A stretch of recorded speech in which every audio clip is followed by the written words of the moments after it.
नमस्कार. आजच्या व्हिडिओमध्ये मी तुम्हाला हनुमान जन्मोत्सवाची पूजा कशी करायची ते सांगणार आहे. दरवर्षी पवनपुत्र हनुमान जयंती चैत्र महिन्याच्या पौर्णिमेला साजरी केली जाते. या शुभ दिनी माता अंजनीच्या उदरातून हनुमानजींचा जन्म झाला. हनुमानजींच्या वाढदिवसाला आपण जयंती न म्हणता जन्मोत्सव म्हणूया. कारण बजरंगबली अमर आहेत. या जगात हयात नसलेल्या व्यक्तींसाठी जयंती हा शब्द वापरला जातो. त्यामुळे आपण सर्वजण हनुमान जयंती न म्हणता हनुमान जन्मोत्सव साजरा करूया. हनुमान हे असे देव आहेत ज्यांचं खऱ्या मनाने स्मरण केलं तर भक्तांचं प्रत्येक संकट दूर होतं. म्हणून त्यांना संकट मोचन असेही म्हणतात. यावर्षी हनुमान जन्मोत्सव मंगळवार दिनांक 23 एप्रिल 2024 रोजी आलेला आहे. जेव्हा हनुमान जन्मोत्सव मंगळवारी किंवा शनिवारी येतो तेव्हा त्याचे महत्त्व अधिक वाढतं. कारण हे दोन्ही दिवस बजरंगबलीला समर्पित आहेत. या दिवशी हनुमानजींची विशेष पूजा केली जाते. महाराष्ट्रात चैत्र पौर्णिमेला हनुमान जन्मोत्सव साजरा होतो. तर पंचांगानुसार चैत्र पौर्णिमा तिथी 23 एप्रिल 2024 रोजी पहाटे 3:25 सुरू होईल आणि 24 एप्रिलला पहाटे 5:18 असेल.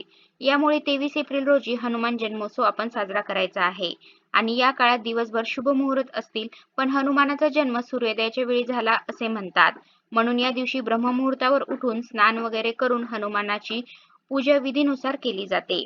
हनुमान जन्मोत्सवाच्या दिवशी बजरंगबलीची विधीपूर्वक पूजा केल्यास इच्छित फळ मिळते.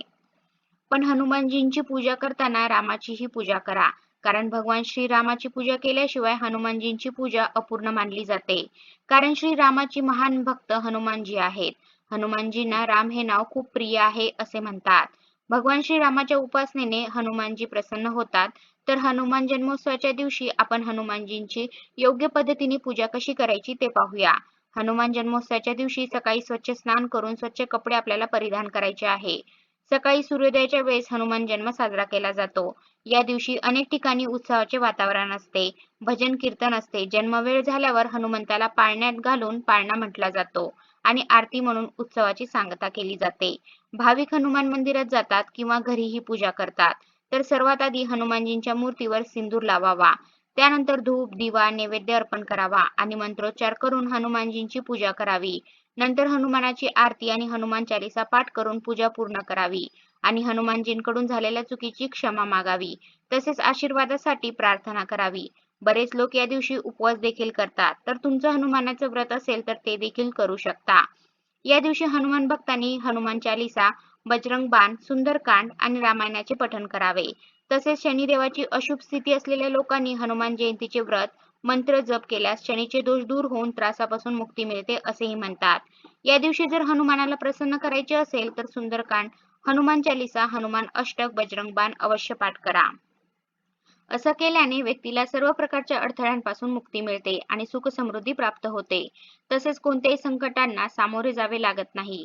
कारण हनुमानाला संकट मोचन असेही म्हणतात. तुम्ही या दिवशी मारुतीचा श्री हनुमते नमः, श्री हनुमते नमः हा जप अधिकाधिक करावा. यामुळे सुद्धा बजरंगबली प्रसन्न होतात. तसेच या दिवशी अनेक जण मारुती स्तोत्राचे पठण करतात. याचे सुद्धा खूप फायदे आहेत. हे स्तोत्र पठण करणाऱ्याला धनधान्य, पशु धन, संतती आणि संपत्ती या साऱ्यांचा आणि उत्तम रूपाधिकांचा लाभ होतो. या स्तोत्राच्या पठणाने भूत, पिशाच आदी वाईट शक्तीची बाधा, सगळे रोग नष्ट होतात.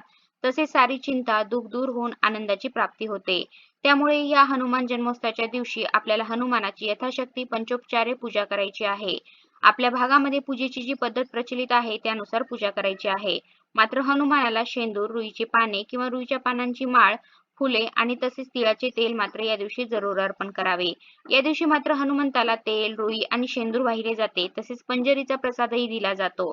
तसं आपल्या सर्वांना वाटतं की आपल्या जीवनामध्ये कोणतेही दुःख नसावं, मानसिक त्रास दूर व्हावा, कोणतेही संकट आपल्यावरती येऊ नये. त्यासाठी आपण हनुमान जन्मोत्सवाच्या दिवशी पूजेच्या वेळी हनुमान चालीसा, बजरंग बाण, सुंदरकांड, मारुती स्तोत्र यापैकी कोणतेही एक पाठ केल्यास आपला मानसिक त्रास दूर होतो, मनाला शांती मिळते. जर तुम्हाला या सर्व पाठाचं पठण करणं होत नसेल तर तुम्ही दिवसभर मोबाईलवरती लावून काम करता करता पण ऐकू शकता.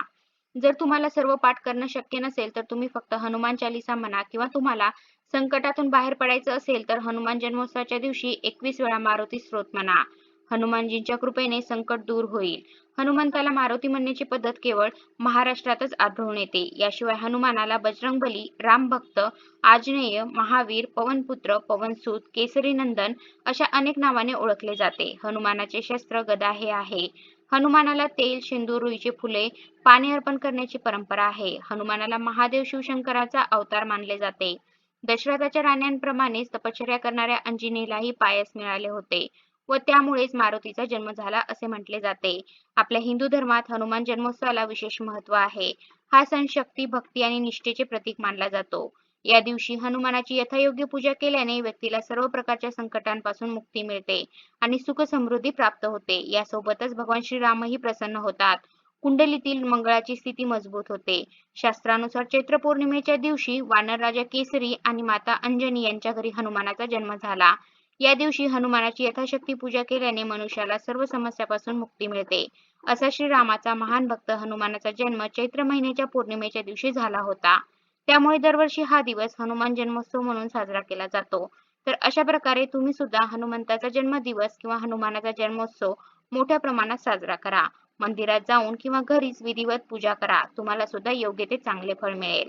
धन्यवाद.